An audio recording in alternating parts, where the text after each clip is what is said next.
Transcribe. We are still recording, so by all means, start when you are ready. Hi, I'm Alan Rudolph, the CTO of the NSF Ascend engine in Colorado and Wyoming. We're here today to tell you about a request for information that we'll soon be releasing to really investigate our emergent phase programs and seek information from our ecosystem. The deadline for this RFI, which we'll be describing, is July 18th, 2025. The NSF Ascend engine is focused on advanced sensing and computation for environmental decision-making and is a regional place-based innovation program that's funded by NSF. And this ecosystem will strengthen national competitiveness while expanding regional economic opportunities, laying the foundation for long-term resilience and sustainability in our communities.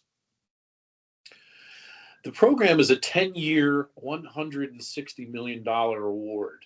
We are just finishing our nascent phase. We have about 6 months left and entering our emergent phase, a 3-year period at $15 million a year, significant amount of cost share. We'll be scaling our technological products and services, maturing our investments, and looking for syndicated leverage funding to see those ideas scale to commercial reality. There is a growth phase and a mature phase of the program that we will address later in the evolution of the program. The program is comprised of pillars. One of the two of the pillars are significant in that they really encompass research and development and translation of ideas. This is use-inspired research and development, so it tends to be later mature ideas. We're not looking for basic research, but we're focused on these advanced sensing and computation for environmental decisions in our region, and we are recognized in our region for these assets with significant ecosystem partners in our regional R1 universities in Colorado and Wyoming, federal and national labs, and corporates.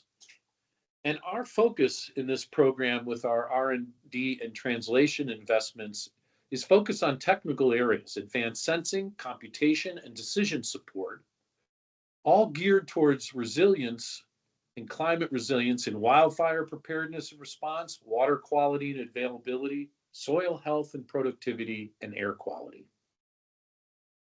What is an RFI? The RFI is a request for information. It's really asking our ecosystem and our regional community for information about capabilities that we may incorporate in our emergent phase program.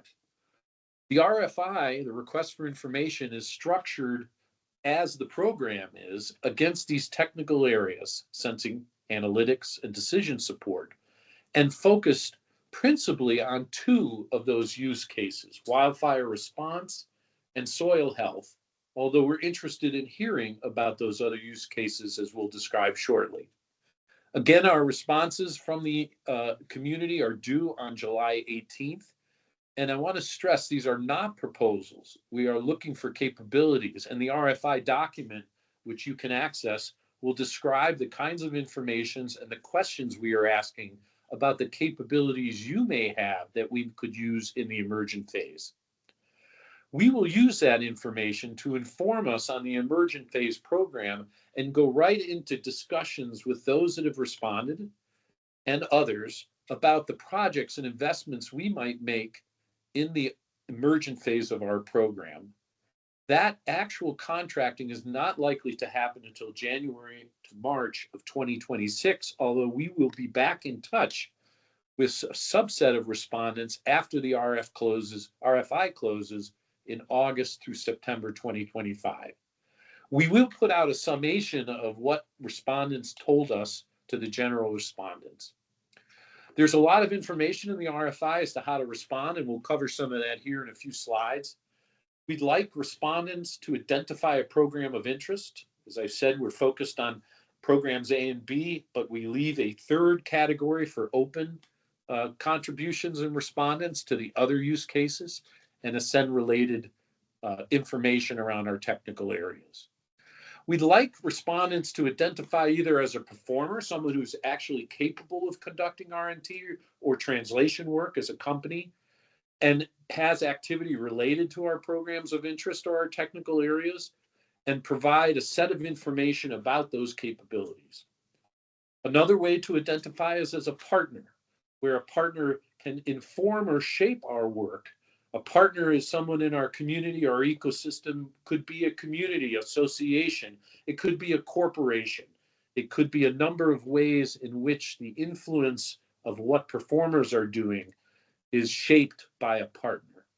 Those partners can also provide information if they're involved with key decision supports and what kinds of decision support needs they need in the context of what performance is being done in the program and the outcomes of those investments we'll make in the emergent phase.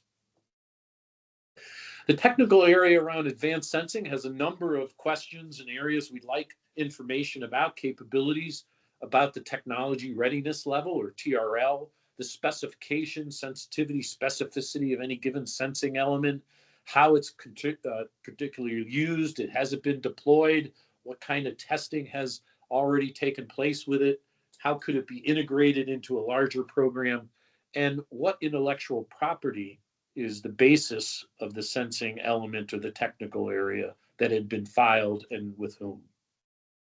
In the second technical area around data analytics and computation, we're interested in understanding what is the analytical methodology, what is the philosophy of the algorithms, the modeling approaches that are being used in the analytical capability. Has it been used in a performance demonstration? Is the solution open source or is it proprietary?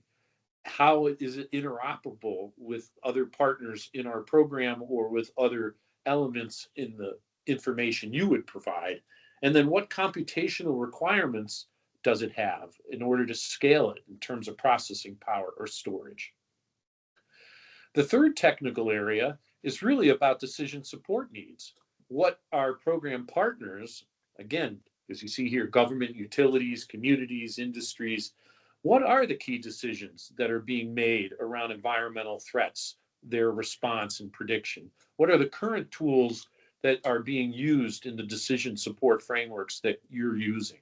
What limitations do they have? And then looking out into the future, what kinds of future needs do those decisions require? And that's the technical area 3. In this technical area, we're also interested in infrastructure and test beds. Infrastructure could be lab facilities, simulation environments, pilot sites. Test beds could be areas that other innovations have been brought to determine their validity against certain requirements or decisions. What kinds of data sets are available that could be accessed as an infrastructural tool or asset for the program? What kinds of expertise is available in kind or others in terms of your organization as a partner in providing information or capability to the engine? And then, of course, what co-investment opportunities are there in the participation of a partner? The NSF program does require cost share in some of the investments that we'll make. So we're prepared with this webinar to give you the first information, but understand our access to our staff is important in helping you determine how to respond to our RFI. And we are providing a number of ways to do that in addition to this webinar. We'll provide a number of office hours that will be up on our website shortly for myself, Sam Malloy, the R&D director, and Jenny Cross, the director of co-creation. All three of us are very much involved in the RFI and the processing of the information we will receive from the RFI. We will also have some convenings in the area that will bring together both respondents and already existing program participants and partners to better understand how we can co-create together going into this emergent phase. And it's a very exciting time for us, and we hope to see you either at those office hours or convenings. We are really excited about the information that you could provide us in this RFI, and we want to thank you for the time you would take to provide us with that information, because it's with this information that we all benefit. The success of this program brings climate resilience to our area, so desperately needed in our current situation in our region. So thanks again for your attention, and we look forward to hearing from you.